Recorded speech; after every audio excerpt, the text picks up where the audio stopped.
boys here, they're coming up towards the finishing line. This sculpture you also find in the National Museum. Oh.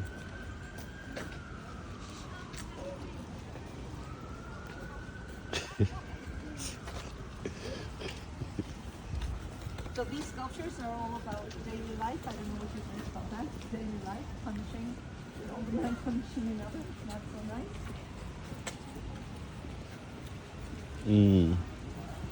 Here you have the babies part down here. You have a full-size fetus in the middle, and then you have all the babies around. Yeah. Babies.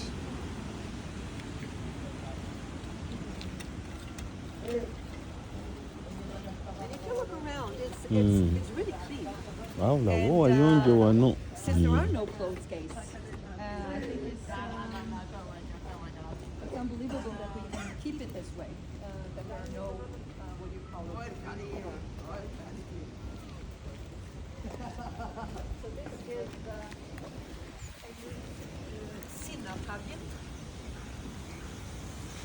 the angry boy. So if anyone asks you, have you been to the Vigeland Park? Yes. They definitely will ask you, did you see the angry boy?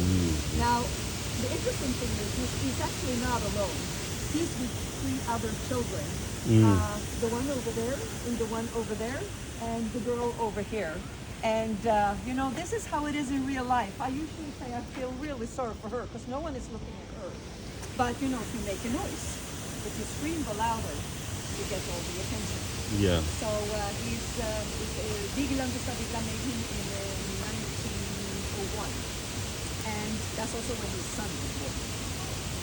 I don't know, I mentioned the Second World War. And quickly, if you remember, I told you he died in 1943. The war was over in 1945. So how is it possible that he could be here and make all these sculptures now in the studio, which is now a museum? But apparently the Nazis must have liked what they saw, but they left him alone. Or maybe he was just an artist who was, happy to do his thing, nothing bothered by anyone. And there are pictures where the Nazis, where the officers are, walking back and forth all the day. So there's a funny story here that because, maybe just because, GUSTAV Vigeland really didn't take care of his children. When he died, they got some inheritors, some sculptures, and what they did, because they always made models. He was the one who made the models, and especially the plaster models, and then he had help sculptures. But when he died, he left some of the models to his children. Among them, Nifuna kyaliyo ku intaneti kino.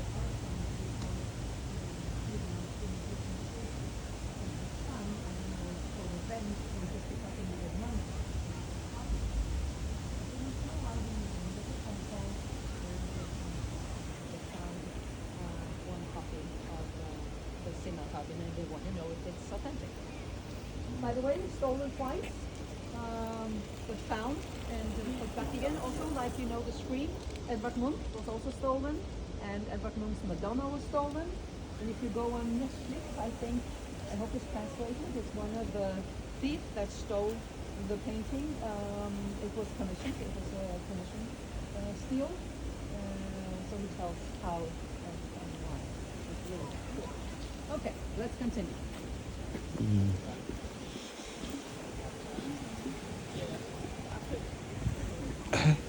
Musajja yali awumba ebifaananyi wabula badde bali bwereere naye yalina ati. Kino ekifo kyagadde ofaananamu Central Park mu New York. Amazzi mayonjo bitya wano ng'agamba. N'ekirala ebifaananyi bino bantu bali bwereere. Bali bwereere.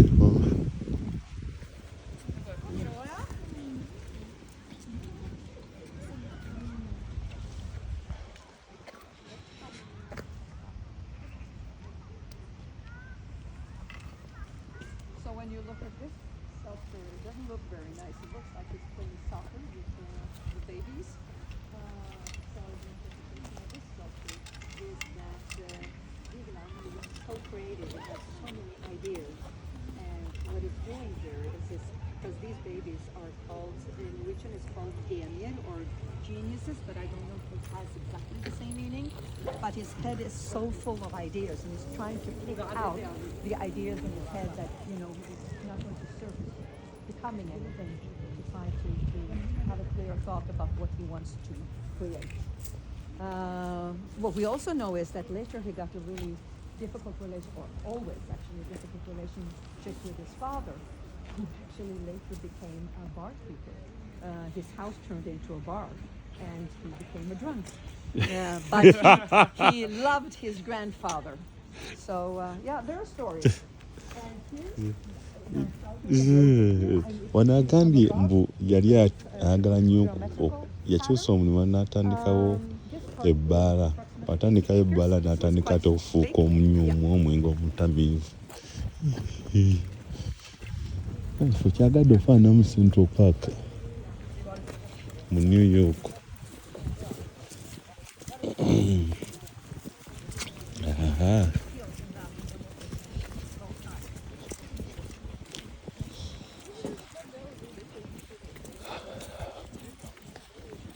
some of these trees are over 250 years old.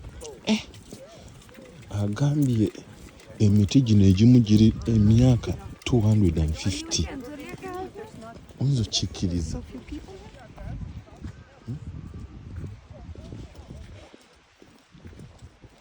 This is also a park where a lot of kindergartens. In Norway, we bring the children out. Put more clothes on. They're out. You know? And I'm sure you heard the saying that we do say in Norway, there's nothing that is called bad weather, only bad clothing. So that means we're out. Yeah. Yeah. Good saying. Yeah. And this is the fountain that the municipality didn't want. So we're quite happy about that. And the beautiful pattern, just going to stop for 2 seconds. So the beautiful pattern that you see here is not just a beautiful pattern, it's actually a 3,000 meter labyrinth. And it starts here. Okay? We can continue for a long time, but we're not going to. Yeah. But as a parent, all of the people in Oslo, as parents, we sit here, we send our children off, and we have a cup of coffee. So we're just going to walk very quickly around so you can take pictures all around. We're starting up here. Yeah. I mean, it takes a while, 3,000 meters. It takes a while to walk.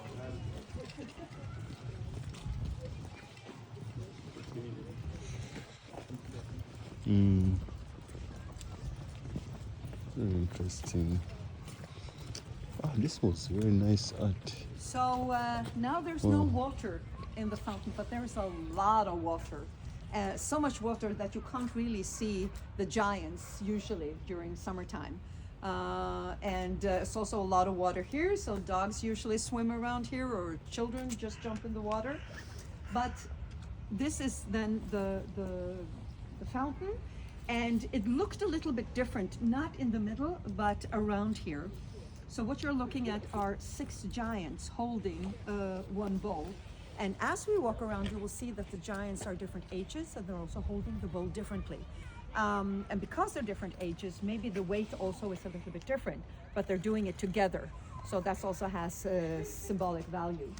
And as we walk around, I will talk to you about the group of trees that are on each corner, because you know, if the water had come out now of the fountain, both water and tree represent, in any society, it represent life. So whatever is happening within the tree is a development of life. And also, like I want you to also pay attention to the freezing as we walk around. So we start with the babies, and then we have a young boy, and not that, I mean, Vigeland used models, and some people say that that might be himself, but we don't know, because he never said that it was him, but it could be. And then in Vigeland's time, we have the boys climbing the tree, and we have the girls on the other side, and at that time, of course, we were just quietly standing, talking, and whispering to each other before one of them.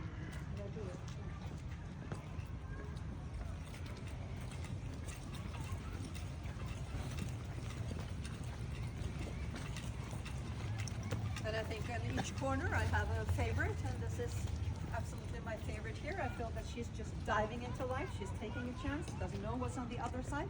That also corresponds with the labyrinth, because that was Vigeland's attention, that when he made this labyrinth, he wanted to show that your life and future, it has a path and it has a distinct path. It's difficult to divert, but you don't know what's on the other side. So that's why you have this labyrinth. Okay, we move on to the next one.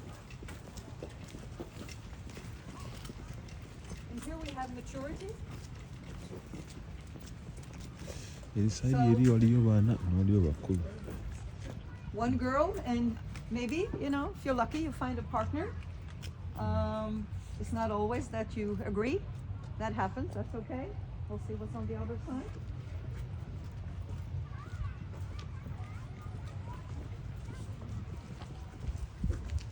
But again, like I told you, although, you know, I've been to many times to the museum and the curators, this is what from the notes that they find from Vigeland, sort of the interpretation. But again, whatever you see is right for you. You know, maybe they come back together. In any case, it's just beautiful the way he holds her. I had an Indian family with a grandma, and when I said, you know, that you don't always agree, and then I said maybe they come together, and then she looked at, she said, yeah, or he found someone new. And I thought, okay, yeah, maybe that's true too. And this one here, a young man who is, you know, responsibility is coming into life here. It's a little bit heavy.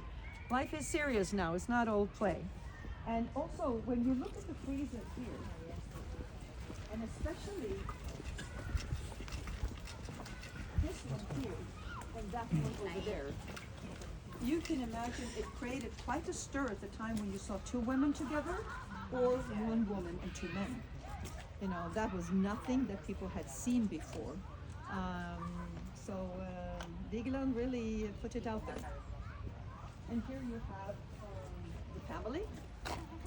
I don't know if you can see, but she's sitting on an animal. You have the two legs, you have the tail, and I know because I've seen it up close. There's an animal head up just under the tree. I had a young boy who looked at me and said, "It looks like broccoli." Yeah, maybe it does. It looks like, yes. Yeah, too. And this one here also, you know, sometimes life is upside down. You have to be creative.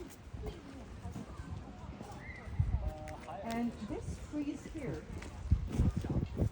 where the man is standing on his knees in front of a woman, this also created quite a stir, because at that time it was not common to see a man vulnerable in front of his woman, and she's not really paying attention to him at all. She's turning towards the child, and she has a lot of power over him. In the park, Ekeberg Park, I don't know if anyone went there. There's another sculpture park that you take tram number 19. I don't know if you remember, I told you when we were standing there. Also a sculpture park, but not structured like this, where you have a lot of different sculpture, both classical and modern. And this one here is standing as a freestanding sculpture over there. But if you have more time today, I would definitely recommend you to go to this park, because that's more like a path, a hike, but you see a really crazy, fantastic sculpture. Okay, so let's come to the last one. And as you can see, we're getting older. Responsibility might be weighing a little bit heavy now as we're getting older. And in this tree here, the older woman, she is already on her way out of the tree. She already lived her life, and the young child is holding on.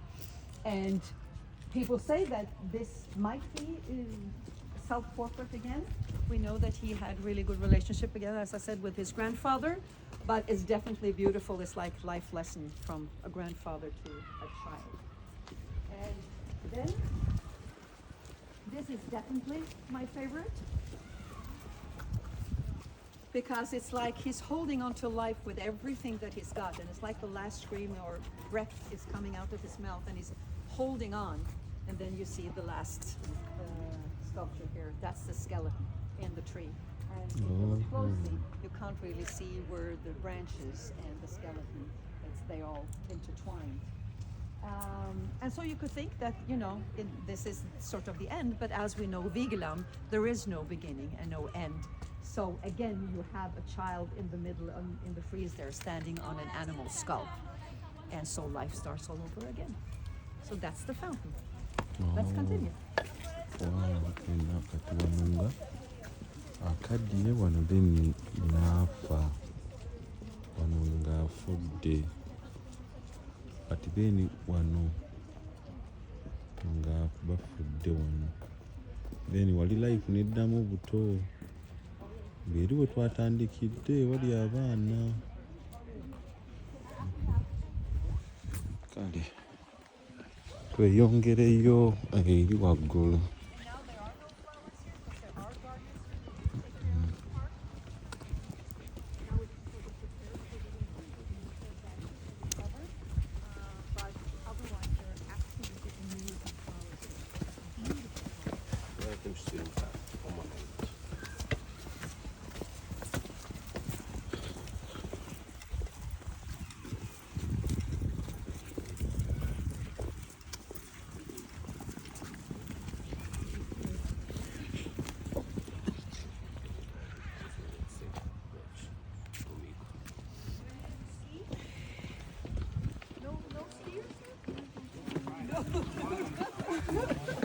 Neither cross country or downhill? No skiers? Okay.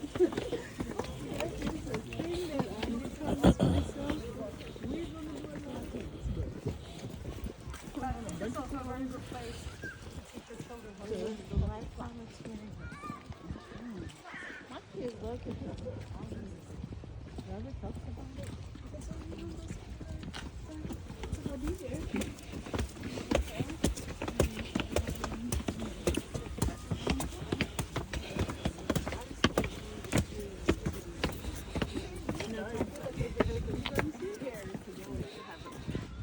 And the kids have no idea about naked or clothed, you know, they don't care. And they're allowed to climb on, you know, these are granite sculptures. They're not, I forgot to show you. Do you remember the Sinnataggen, the angry boy, had a very shiny hand? Yeah. And that is because a lot of the tourist groups that come here, they believe that he brings good luck, which he doesn't. So they touch his hand and then the metal becomes, they ruin the metal. So that's why he has a shiny hand. Well, anyway, this is really the only sculpture that has a name. It's called monolith. Mono meaning one, and lith is stone in Greek. And this is really his life work. What you're looking at is a 17-meter high column with 121 people on top of each other. And I say like that, on top of each other, because when we come up, you will see that, well, at least the ones in the bottom, they're completely dead, or in a trance, I don't know where, but they're gone. And then you have a little bit, you're sort of getting up a little bit in an upright position, upwards, and then you have young children stand, and there's a girl in the middle, you can see that she's standing. And people ask me, column is my religion. Know what that means? That's the only answer we ever gave. It took them 14 years to carve out. And so when you go to the museum, it's divided into three. You see the plaster models. So I've been walking around trying to look at everyone. But the cool thing here is that how they transport it, because it's shut out of a corridor very close to the Swedish border. And then it was transported by a fleet as close to the park as they could, and then they rolled it upwards. They spent months before they could bring it here, and there was no stairs. There was only, you know, gravel and stone and like a hill, and then they rolled it centimeter by centimeter on logs, And then they erected it here. It's the only sculpture which is made here. Then they had a scaffolding around and sort of built a house. And then he had 3 stone, what do you call it, stonemasons to carve out, thank you. And it took them 14 years. So, and it was finished in 43. That's also when he died. Oh man, So he didn't bakimanyiza omwaka bambi gwe that yafa work himself. bambi And when we walk through the gates, that's the gate for the men. ng'akola And then okufa on the kuno. other side, it's the gate for the women.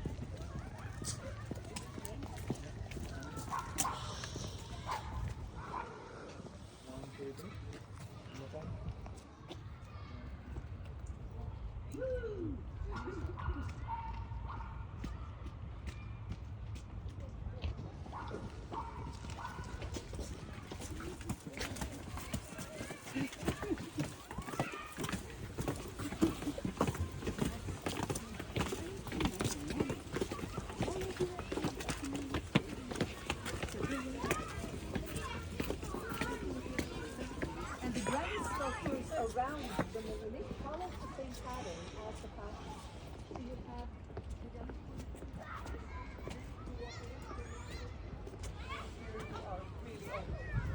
and some of these are, like this one is something when he's dead. And also when I said he used models, he never modeled anyone more or less beautiful than people were. So you have, you know, the older women, their stomachs